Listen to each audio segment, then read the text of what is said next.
I've started sewing again recently. It gives my hands something to do, calms my nerves somewhat.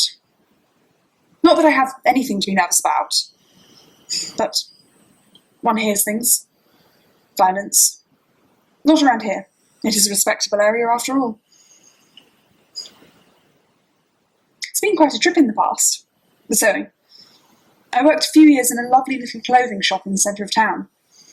It was meant to be by women for women. That was the idea, at least. Sadly closed a few years ago. I suppose it's cheaper to buy from big brands than boutiques. But one can't help but feel that community spirit has drained somewhat. Edward, my husband, he's been so busy recently that he hasn't had the chance to write. I don't blame him, of course. Being a member of Parliament is no easy job. We had to fight tooth and nail to get to this point. It's not going to be thrown away because he wants to spend more time at home. We all have to make sacrifices. But I would have appreciated a letter. Just to understand what's going on more than anything. The world isn't like it was when I was a little girl. There's a distinct lack of tradition nowadays. Though I am content with the knowledge that the seeds I sow will blossom into beautiful flowers, I believed myself a valued member of the community, a voice that would be heard and respected. I found myself, however, being drowned out by the foolishness and ignorance of those people. When I brought up how it might affect others, they screamed tradition, that they were trying to get rid of their livelihoods. I presume they are us, the politicians who have the interests of the country at heart. If that means that a few pieces of dead weight have to be cut off, then so be it. It's about the nation at large, not just one mine. But who am I to stop them? Edward assured me that we would have light and heat, no matter how long it goes on for, though I can't imagine it'll be more than a couple of months at most. Edward thinks it'll only be a few weeks, but I think I've got a better finger on the pulse here than he does in London. I usually do. Anthony wrote to me recently to tell me how he's doing. He's in his third year at Imperial, philosophy. He said that he won't be able to join us at Easter, as he'll be travelling with some friends of his. They've planned some sort of getaway to the countryside. It's a shame, though. When they were growing up, we used to have the most wonderful family meal. Even Jonathan will be coming. But I suppose a mother must let her children find their own path. It's just... well, some of these friends are... not that I have anything wrong with that, I just personally think that Anthony could find better company than... actors. I suppose I should not worry so much. But a mother can't help but want to guide her child in the right direction.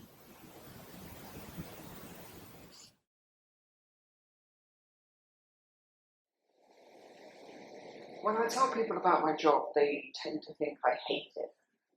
I don't, really, I don't, but I just think it's easy to focus on the negatives.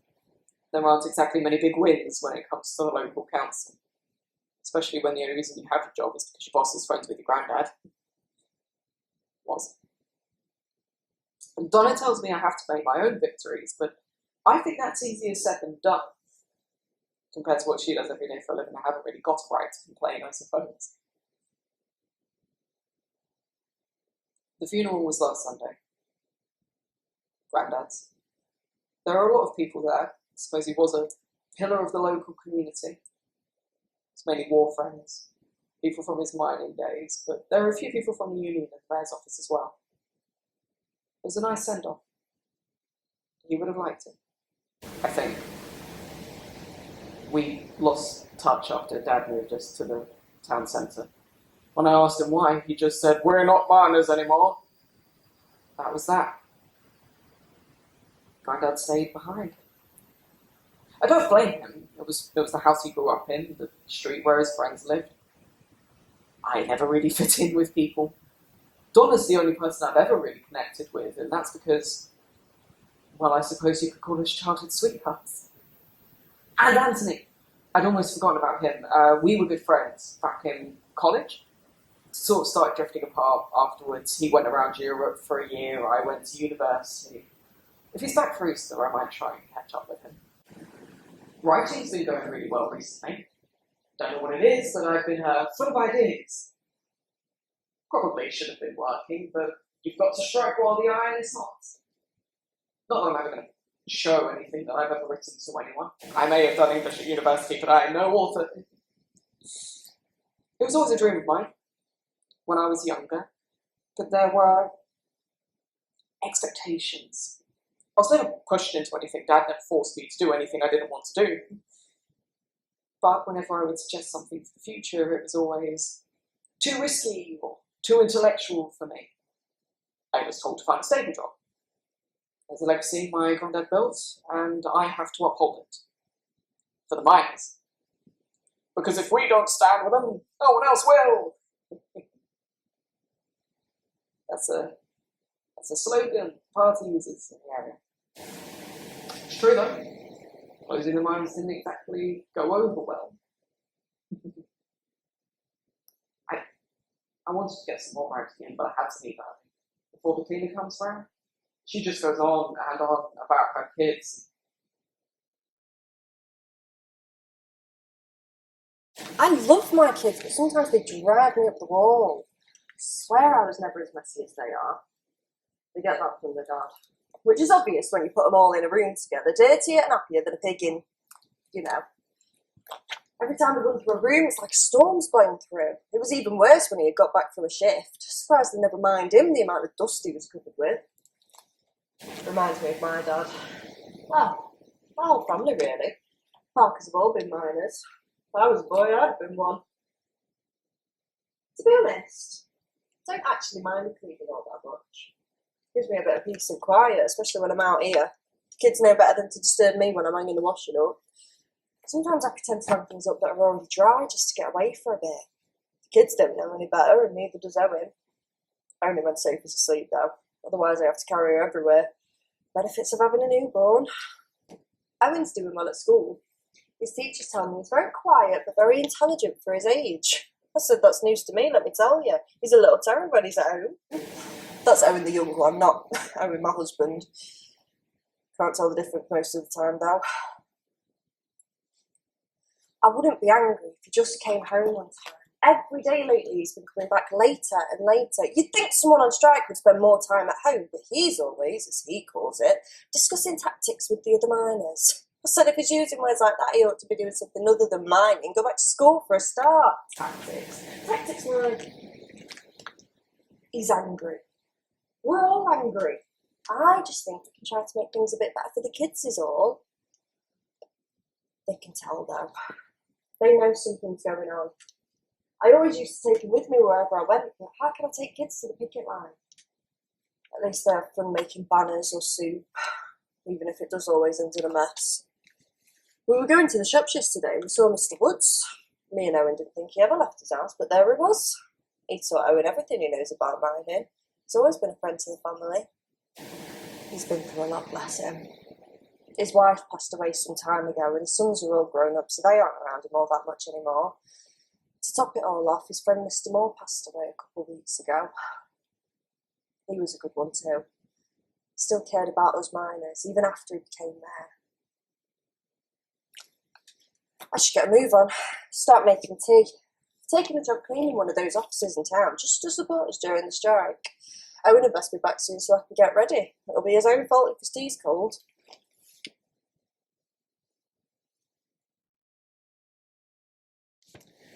Still strange seeing everything going on at the mines and not taking part. Spent all my life in those mines, trained most of the young ones. I remember it was the last strike, it was back in 1972. Back then Roy, our youngest, still living at home.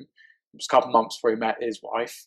All the lads would come over, discussing tactics, as Peter called it. He always had a way with words, picked it up from the officers back in the war, I reckon. He'd always come and visit me once a week, even when he was mayor. When we found out he'd won, I asked him if I'd start calling him Sir. And he responded with no, just Mr. Moore would suffice. Cheeky bugger. It was a lovely service. He'll be missed, not just down here, but the town as a whole. He was a good man. And he only let that get to his head sometimes. It was actually him who introduced me to Edith. Well, he tried it on with her first, but that doesn't sound nearly as romantic. It's a shame. It's a shame he's gone. The weeks have been a lot less interesting ever since. Easter's coming up soon. I offered to cook, but both James and Roy's wives won't let me. Relax for the day, they always tell me. They have no idea what they're missing out on. The kids will be over, of course, and Martin. Martin's the odd one out in the family. He works in a factory just outside of town. He's a supervisor, which I've been told is a good thing. Martin's not married yet, but he's met his young lady.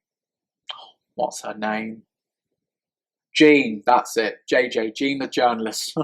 Memory's not gone yet. She works for the paper. She's a very charming young woman.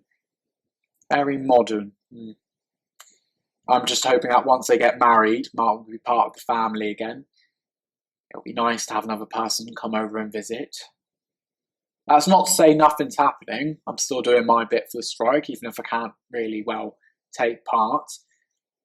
And it's not that I'm retired, mind you. I'd be there day and night if I could. It's my legs.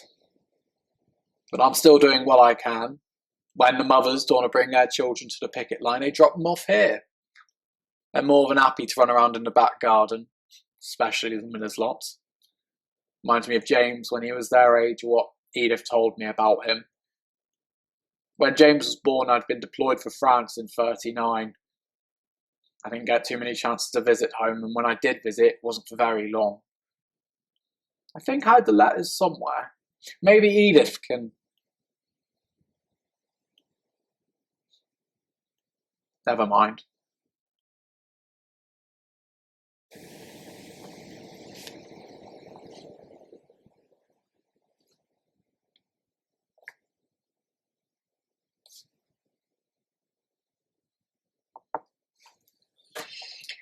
I really don't like people who can't form their own opinions. People that change it depending on who they're talking to. People pleasers.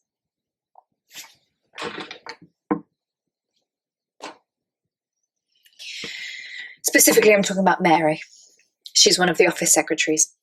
Every time I ask her about something, anything, she'll wait for me to answer and then just agree with me, no matter what it's about. Either that or she's the most indecisive person in Britain, never deciding whether cats or dogs are better. She does it with everyone that talks to her. I don't hate her or anything, even though it would be easy to. She's one of the only other women in the building, and, well, without her, I'd have no one to talk to during the day.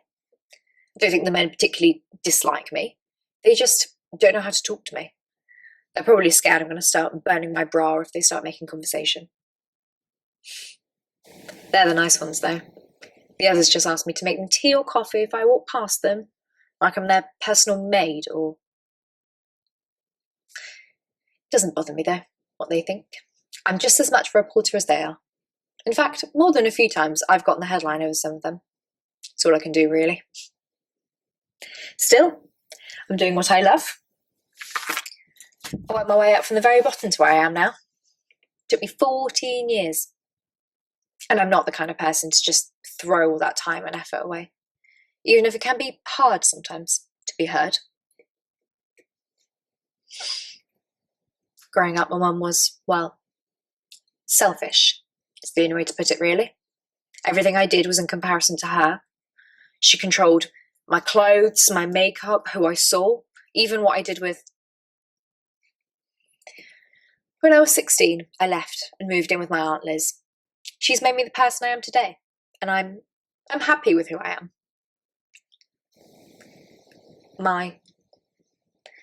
The person I'm seeing right now, Martin, he's going to get me an interview with one of the union reps for the area. I want to do a piece on the strike and how it's affected the miners' daily lives. He can be a sweetheart, even if he doesn't show it a lot. Not that we're going to take it any further than how it is now. It's just something casual, you know.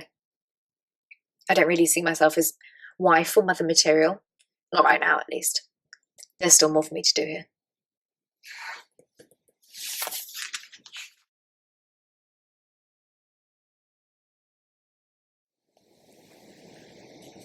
Laura's been looking a bit pale lately.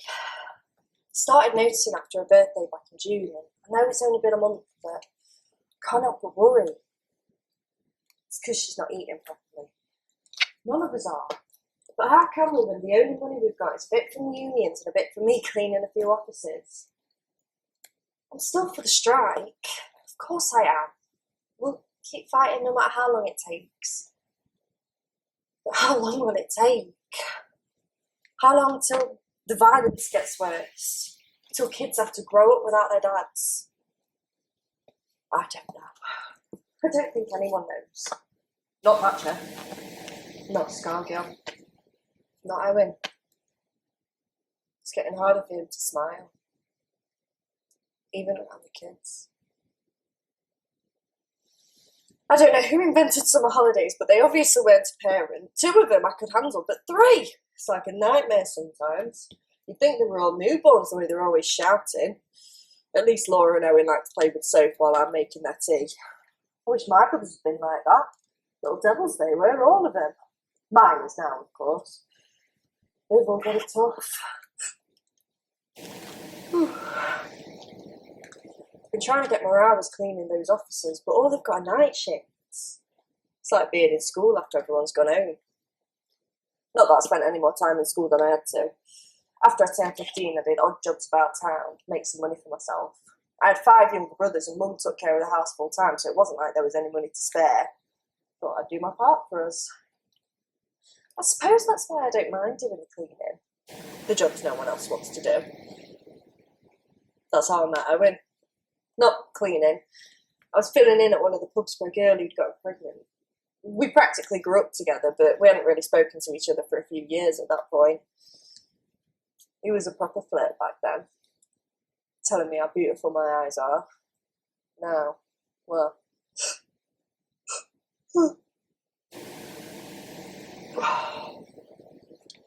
I've been too worried to sleep. If I'm being honest, it's put me in a foul mood. I'm too tired to do anything, but I can't just sit still. It's so lonely when Owen's not here. But he gets back and we just start arguing. Arguing over the littlest things, like when is he going to fix the kitchen shelf, or if he'll be home on time for tea tonight. I feel like I don't know how to have a normal conversation with him anymore. It's always about the strike with him, or how the Tories and police treat them poorly, or have Labour dragging their feet, especially our mayor, who I don't think has ever seen a man. And it's all true, of course, but I can't help. Sometimes I wish it would go back to the way it was before. I wish you'd tell me my eyes were beautiful again.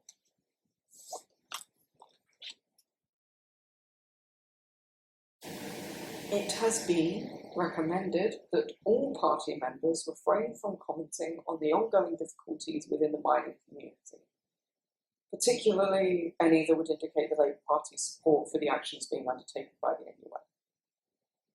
The High Court has ruled the strike as illegal due to the lack of holding the ballot, and thus party leaders have decided to distance themselves from the strike and NUA as a whole until a party-wide decision has been reached.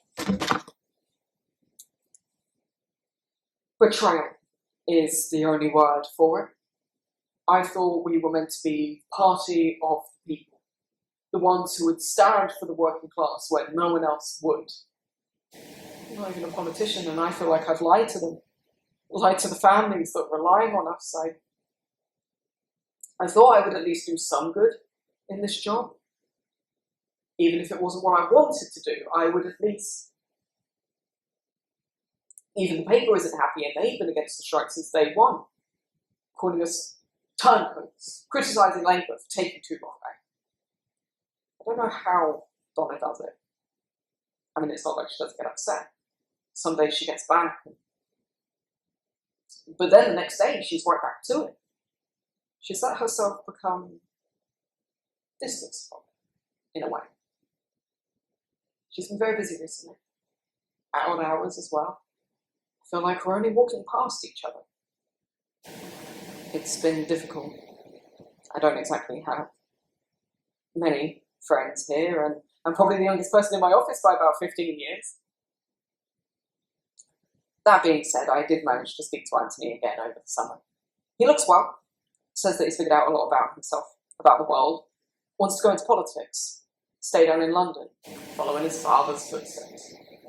I'm guessing he was never told something was too intellectual for him. Not that I'm jealous or anything, I just... Sometimes I can't help but wonder what it might have been like to live his life. I don't know. Maybe it's not any different. I wish I could say I've been writing, but to be honest, I've been distracted. I've been looking at rings. For Donna. For proposing, just looking. We've been together a long time, but I don't know. It's better to keep things as they are. Wait until the right moment. Whenever that is.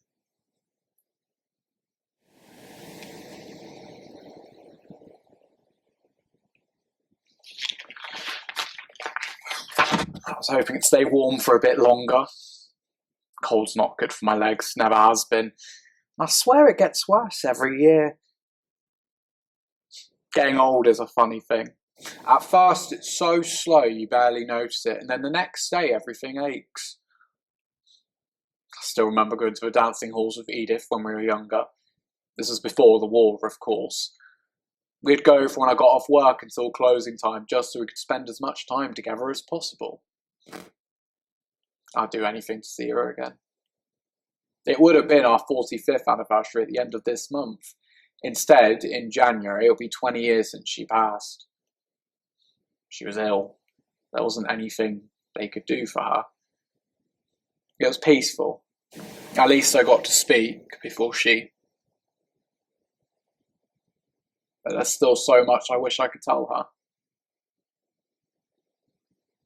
What was I? Oh, yes. The cold. I think it's going to be a long winter this year. It'll be hard on the ones who can't afford coal. The last big one was only a month or two. My boys are still holding on though. Still at the front of the picket line. Good on them. I'm proud, but then again I can't help but be a bit worried. Back in June at Orgreave there was that big fight. I don't want the same thing to happen to them. All it takes is a gang of police officers to get the wrong idea and they'll end up in a hospital bed. Look at me. Stressing like a pig out of butchers. I shouldn't be worried really. They're all smart lads. Maybe it's for the best that Edith isn't here to see this. She was never really good with these kinds of situations. Probably came from my time in the war, I reckon. Never really talked about the war with anyone. Well, anyone he didn't serve. Even then, me and Peter rarely brought it up, and it's not because we had any of that, what's it called? PTS something. We didn't bring it up because there was no need to. It was over. Although, I've given it a lot of thought recently. Apart from the time when I was a kid and the past 4 years, it was the only time I wasn't working down the mines. Well, it was the only time I wasn't in our town. There's something to that. I'm not quite sure what it is though. Christmas, I must admit, is a weakness of mine. I've loved it from a young age. When I started my own family, I grew to love it even more. It's not just the decorations, the food, the happiness, but the togetherness that truly makes it special.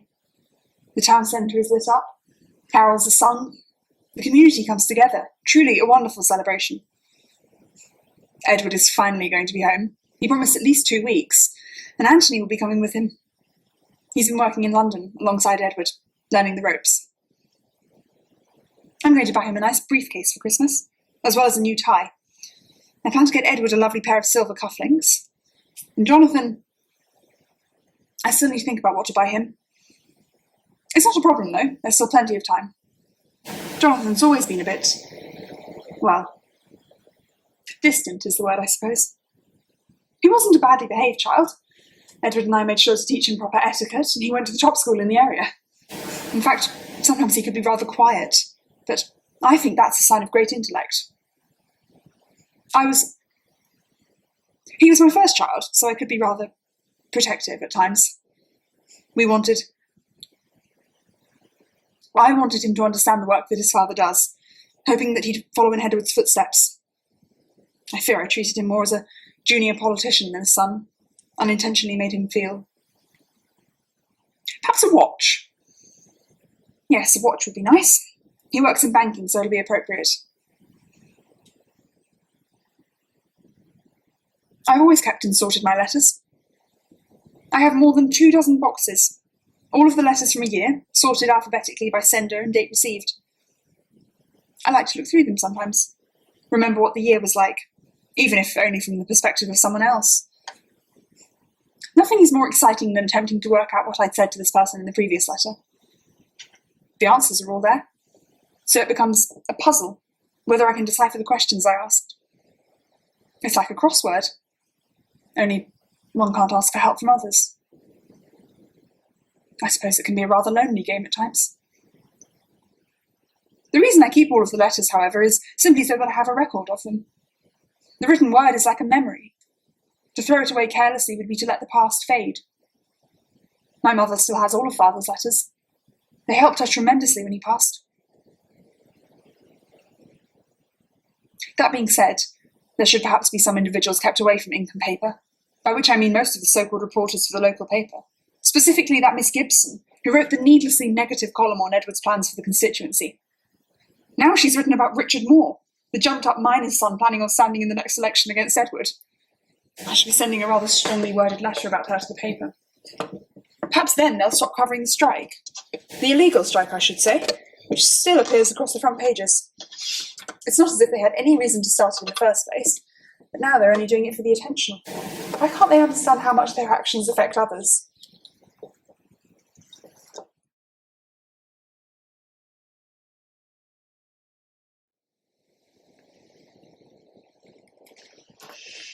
I thought being a journalist meant I could write about whatever I wanted to, not just regurgitate whatever the editors gave me. The paper's very much anti-strike, which means there can't be a single good thing about it anywhere. They even made me write an article criticising Labour for not being against the strike sooner. So my opinions are, well, it's not that they've changed, it's just a separation of personal and professional views.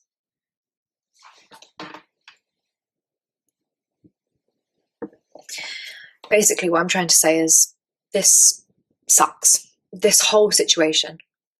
Am I lying to myself if it's the only way to keep my job? The job I work so hard for? The job I kind of maybe hate? But it's not like I can just go somewhere else.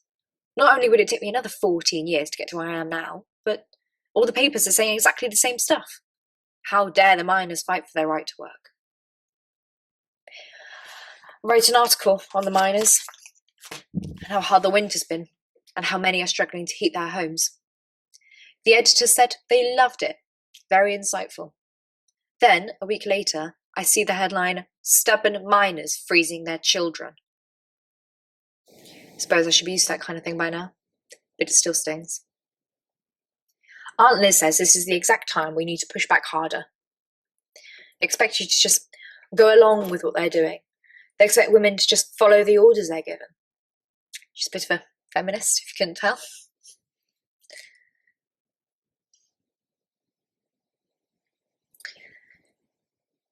I wonder if that's how Thatcher feels. Having to constantly be ready to face yet another man questioning whether she's any good. I have to say, despite everything, I respect her. That doesn't mean I necessarily agree with, to be honest, most things. But I do understand and appreciate the amount of work she's put into getting where she is now. Wonder if she ever feels like she doesn't belong. Martin's been trying to cheer me up. He doesn't quite get it, but he's trying. I do feel a bit guilty sometimes. I'm basically using him as a human stress ball. At the same time, though, that's all that this is, whatever this is. He's been trying to convince me to come along to his family's New Year's celebrations. To be completely blunt, I don't want to go. I went there for Easter and it was fine, but I don't want to be the odd one out again. His dad seems to think we're going to get married any day now, which wasn't half off-putting. I told him I'd think about it, which I'm hoping he'd figure out means no, but apparently not. I don't even know why he goes along to those family meals anyway. Yet alone why he wants me to come with him. From what I can tell, he doesn't have the best relationship with his dad, which, you know, I can understand that. And I think he wants to work on it, and he should. But for me, it was just easier to cut ties.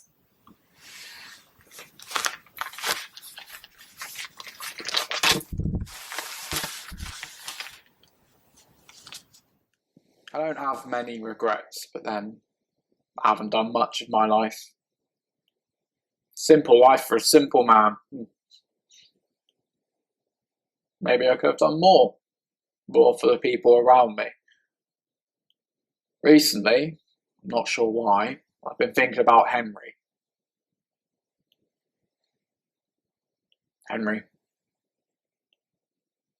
He was our third child. He was born a year after Martin. You'd swear they were like twins, those two. Always run around James's legs like a pair of dogs. That's a happy memory. It's one I try to keep in mind. He was 4 when Edith was heartbroken. He was a happy child. So full of joy, full of laughter. Even when times were hard, he never cried. He was our child and then he was gone. Edith spent most of her time focusing on Roy. I did what I usually did, went down to the mines. James, well, he was old enough to take care of himself. Martin, he had no one. Maybe that's why he's so distant. I wish I could say sorry, really say sorry to him. I remember in France, I was wounded. It was nothing much, just a graze, really. I'd even tell Edith because she'd worry. At the time, I thought how lucky I was to live through it all while so many of the people I grew up with died out there. But eventually, that luck runs out. Eventually, it's your time. Eventually, you see them all again. All the ones that came before you. Eventually, you can correct your mistakes, your regrets. Or maybe sooner, rather than later. Didn't go quite to plan, I admit, but it all worked out in the end. I didn't realise I'd accidentally left it at home, so I spent the whole time in the restaurant panicking, trying to find it. It's probably for the best that I didn't do it in the restaurant. Probably wouldn't have been able to get all my words out. But when we got home, I rushed to go get it, got down on one knee before she even closed the front door. She said yes. Oh, it feels like a weight has been lifted from my shoulders, one that I didn't even know was there. I had taken a week off work, and Donna hasn't had many shifts the past 2 weeks, so it's just the 2 of us. I honestly couldn't ask for anything more. You know, when I told Dad, I think he was just more surprised that I actually did it. All that matters is we're getting married in the summer, and I couldn't be happier. It feels like the first real choice I've made for myself in quite some time. More and more miners are heading back to work, crossing Picket Line. The union's out of money, and most of these people have family, children. You can't blame them, especially after the winter they've just had. I wouldn't be surprised if the strike breaks soon. It's just not feasible anymore, and maybe that's for the best. Maybe it's not worth losing any more lives. I don't know. I suppose it's not really my place to say. I'm still writing. On and off. I'm not as reliant on it as I was before. It used to be the only thing I did when I wasn't working or with Donna. I actually showed some of it to her recently, which was harder than proposing, but she seemed to like it. It's strange. I used to write because it allowed me to be alone, but now, with an audience, I'm writing because it's fun. And it is fun, even if it's a little bit rough around the edges. It is, I think, a positive step forward.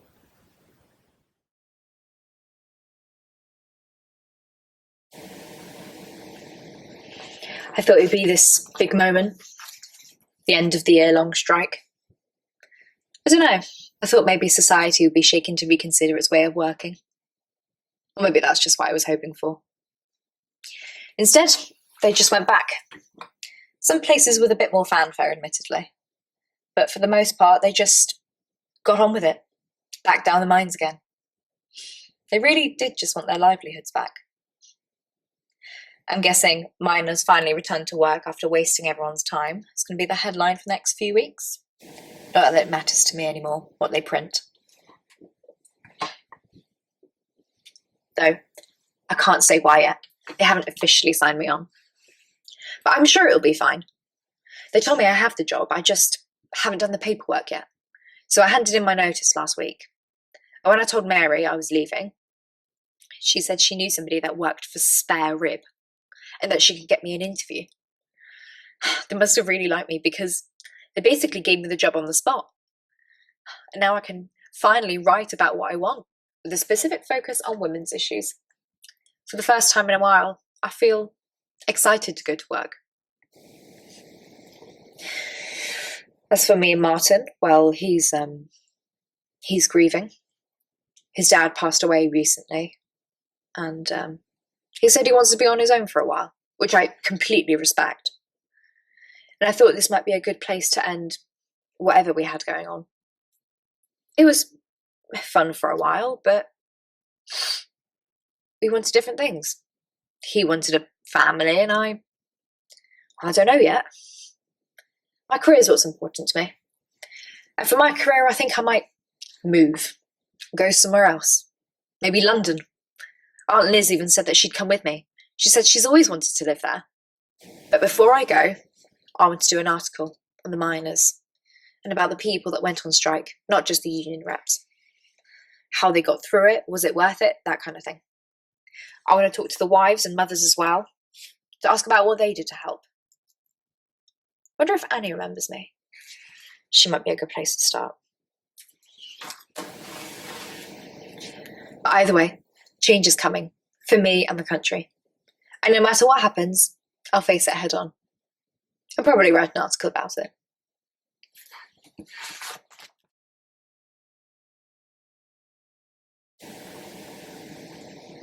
I've always appreciated silence.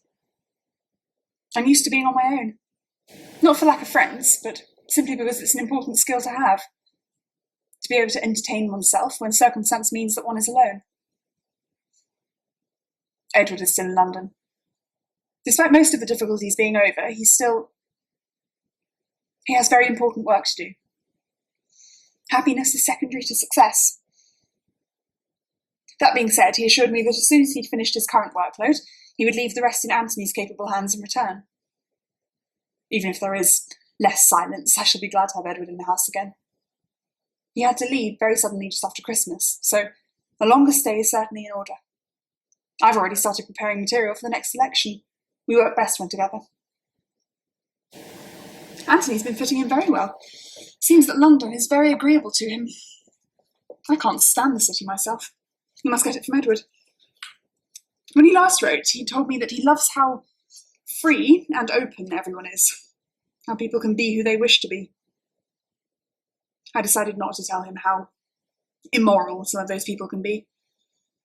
He's still young, and must himself learn of the correct way to live one's life. Thankfully, it seems that he isn't interacting with as many actors as he was before. Instead, he's become close friends with a group of the other junior politicians, which is much better. I've been trying to reach out to Jonathan recently, to talk about his childhood. I don't wish to apologise. We did what was best for his future, but perhaps his side of things should be heard. He responded to my first letter, saying that he was very busy at the present time, and after that ignored all of my subsequent attempts at contact. That will not deter me. At least that strike is finally over. It seems to me that the only thing it achieved was to waste government time, cause violence, tear families apart. As far as I can tell, it was an illegal act, meant to stir up trouble for some ulterior motive, most likely funded by the USSR. I had hoped that the violence at Orgreave would allow many to realise that what they were truly doing wasn't fighting for a noble cause, but causing chaos as a result of lies. It was foolish and dangerous. Truly, I would be surprised if anyone is actually happier because of it.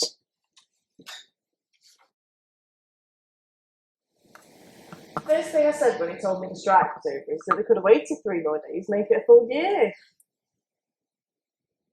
That's a lie. The first thing I did was hug him and cry. I think he cried too, though we'll never admit it. I don't know if we were crying because we were sad or happy. I suppose it doesn't really matter now. Of course, there are still some people who are angry. There always will be. I think most of us are just tired. Glad that things can go back to normal again. The strike was the right thing to do, right for this community. But it took a lot out of all of us. I guess that was their plan. Just wear us down until we had to go back. We didn't lose though, no matter what anyone says, especially that bloody newspaper. Speaking of papers, I saw Jean down by the pit the other day. She used to babysit me and my brothers when we were little. She told me she works for a women's magazine and they let her write about what she wants, with her own opinions. The reason she was down there is because she was doing interviews with some of the miners. She wanted to do an article about the strike, what it meant for them, instead of just union reps and MPs. Why they did it, why it was important. I'm glad she's doing it, for all our sakes. I haven't stopped cleaning those offices yet, just while we're getting back on our feet. But I'm not taking the late hours anymore, and I'm getting a good amount of sleep now. Though the kids still do my end sometimes. I always try to have a chat with someone if they're in one of the offices, but most of the time they don't give me the light of day. But this one bloke actually started talking back to me.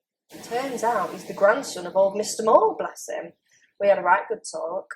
Told me he proposed to his girlfriend and that he's thinking of quitting his job. I said I can't blame him, I can't wait to stop coming here. He had a little giggle. He's a nice boy. I think his granddad would be proud.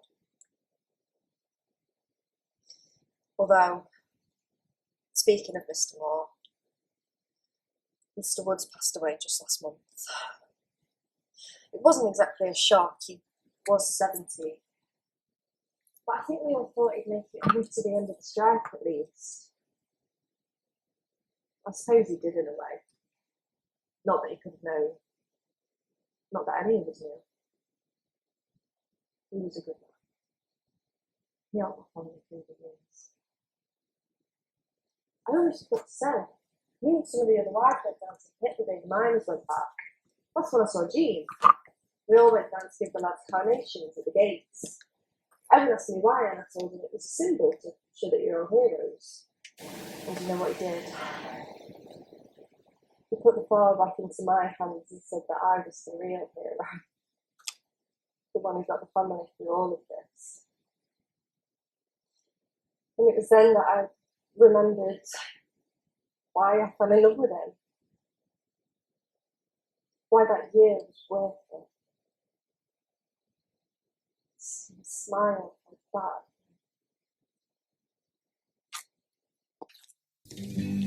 I was dancing when I was 12. I was dancing when I was 12. I was dancing when I was out. I was dancing when I was out. I danced myself right out the womb. I danced myself right out the womb. Is it strange to dance so soon? I danced myself right out the room. I was dancing when I was 8. I was dancing when I was 8. Is it strange to dance so late? Is it strange to dance so late? Ah, ah, ah. I dance myself into the tune. I dance myself into the tune. Is it strange to dance so soon? I dance myself into the tune. Is it wrong to understand the fear that dwells inside a man? What's it like to be alone? I liken it to a balloon. Ah, ah, ah. I dance myself out of the womb. I dance myself out of the womb.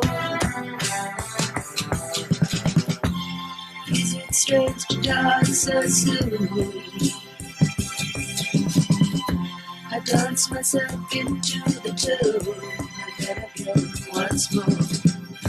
I dance myself out of the womb. I dance myself out of the womb. Is it strange to dance so soon? I dance myself out of the womb.